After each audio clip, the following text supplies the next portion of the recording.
Success in life is based on taking risk. The most successful people in life have also made the most mistakes because they take more risk.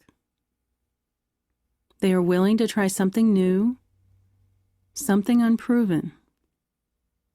They are willing to experiment, and they are willing to fail. Because they don't consider failure a disaster. Instead, they consider failure an opportunity to learn. A failed experiment tells them what did not work, which provides information regarding how to achieve success. If you want to be successful in your life, you need to be willing to take risks. Of course, these need to be calculated risks. A risk in and of itself does not lead to success. In fact, without evaluating the potential of the risk may be more likely to have negative outcomes, which is why many people avoid risk. They don't understand that successful risk-taking involves calculation and planning. You need to determine whether the risk has the potential to achieve what you want. You need to assess the cost of the risk and the consequences of the risk if it fails, and determine if it is worthwhile for you. Everyone has a different gauge for this. You don't have to assess risk in the same way someone else does, because the outcome is something you have to live with. Just because someone else is okay with risking their fortune, or even their life, does not mean that you have to do the same.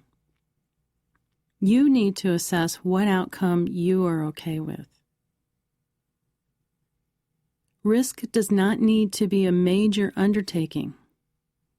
It can be just stepping outside of your comfort zone. It can be trying something different, something you've always wanted to try, but didn't for fear of the outcome. It is the willingness to desire something and pursue it. In fact, the fear of taking any risk, of trying anything different, often shuts down desire. A person comes to believe that they really don't want anything because they have learned they can't have it. So why even bother thinking about it? People learn to not desire, to not want anything. But that is the first step of taking a risk.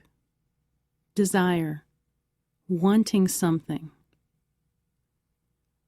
For some people, desire itself has become a risk, the risk of disappointment. However, it is important to see desire as an opportunity and worth the risk of disappointment. You may or may not be able to have what you want. But by wanting it, by dreaming about it, by imagining the possibilities, you can take the first steps towards it.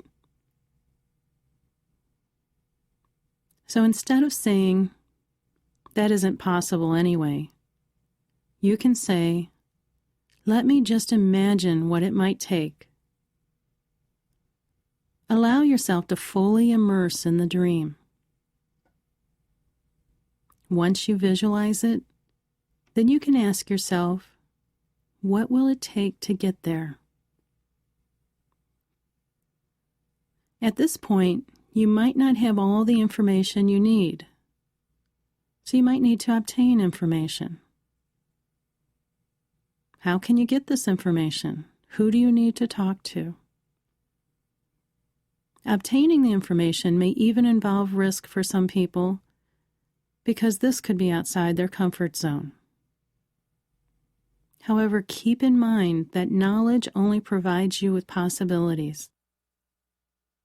You still haven't made the decision to proceed. The information helps you calculate the risk.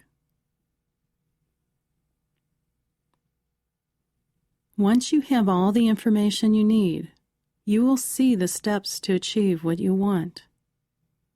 If you don't see those steps, there still may be gaps in the information. You may need to fill in those gaps by obtaining more information until you can clearly see the steps. When you do have the steps, don't automatically dismiss your ability because some of the later steps may seem beyond what you are capable. Instead, look at the first steps. Ask yourself, can I do this first step? And ask yourself, if I follow the plan, will it prepare me to do the things I can't do right now? If the answer is no, it may be that you need additional information and other steps to your plan. You want to develop the plan until you can say, all I need to concern myself with is the step I need to take today. Each step will prepare me for the next step. About now, you might be thinking, where is the risk? This seems to be all about planning. Which is the point I am making. By developing a detailed, well-informed, doable plan, you are minimizing risk. That is what is meant by calculated risk. This doesn't mean that there won't be any mistakes or failures along the way, but it improves the chances for success. Also, when errors occur, often it just means that you adjust the plan based on what you learned from the mistake, rather than quit the plan entirely. You also might be thinking, this seems like a lot of work. Again, you are right. The romanticized version of success being due to luck is inaccurate. The belief that success is due to being in the right place at the right time is not true. Success comes from making sure you are in the right place at the right time. It comes from making your own luck by being prepared. If you want to be successful, you want to create the belief that you can be successful. The best way to do this is to create a plan for your success. The more detailed the plan, the more doable it becomes. The plan allows you to be able to say to yourself, I can do that. From there, it just means taking